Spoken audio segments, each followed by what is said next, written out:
আমি school of dance, drama and মিউজিকের অধ্যক্ষ এবং চট্টগ্রাম বিশ্ববিদ্যালয়ের নাট্যকলা বিভাগের অধ্যাপক অসীম দাস, কেন্দ্রীয় শিশু নাট্য গোষ্ঠীর অন্যতম প্রতিষ্ঠাতা এবং নাট্য নির্দেশকের দায়িত্ব পালনের পাশাপাশি যুক্ত হন গ্রুপ থিয়েটার চর্চায়। শিশু নাট্য গোষ্ঠীর হয়ে নির্দেশনা দিয়েছেন ঘোড়া রাজার দরবার, হজ বরল, বেচারাম কেনারাম, নতুন সিংহাসন চাই সহ বেশ কিছু নাটকের। একই সময়ে অভিনয় এবং নির্দেশনায় সরব ছিলেন অন্যতম সাংস্কৃতিক সংগঠন অগ্রণী সংঘ। অতিক্রম করেছে কৃতজ্ঞতা ভালোবাসা তাদের প্রতি। কৃতজ্ঞতা জানাচ্ছি এই জন্যে কারণ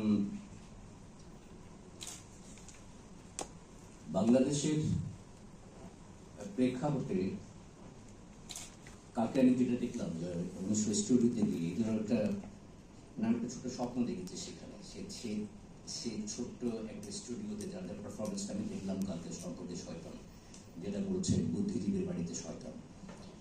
সো সেই কাজটি এবং আমি দেখতে পাচ্ছি ক্রমাগতভাবে তারা 6 বছর ধরে সেই কাজটি করে যাচ্ছেন সেখানে। সেই জন্যই কৃতজ্ঞতা জানাচ্ছি অ্যাজ থিয়েটার অ্যাক্টিভিস্ট, এবং ভালোবাসা এই জন্য তারা 6 বছর অতিক্রম করেছেন সেই কাজে।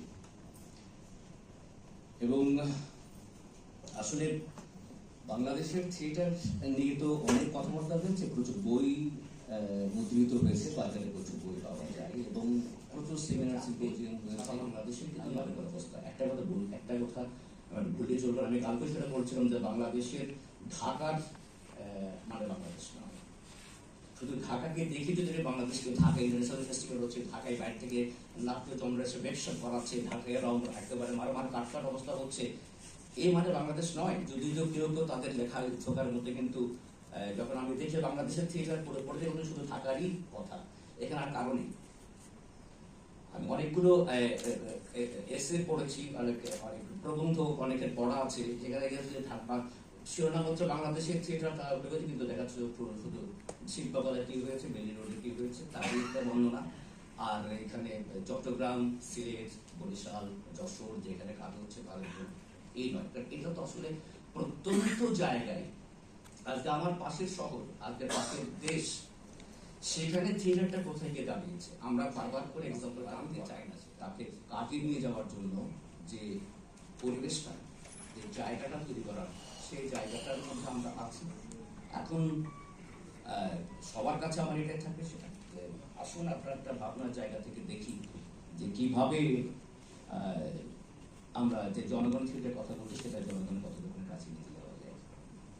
এবং যে কোনো কিছুর এতে আমার একটা কথা হচ্ছে, আসলে কেমন জানি আমরা সবাই একটু কর্নার, একটু যেন চাপা, একটু যদি বসে আছি করে চলবে না,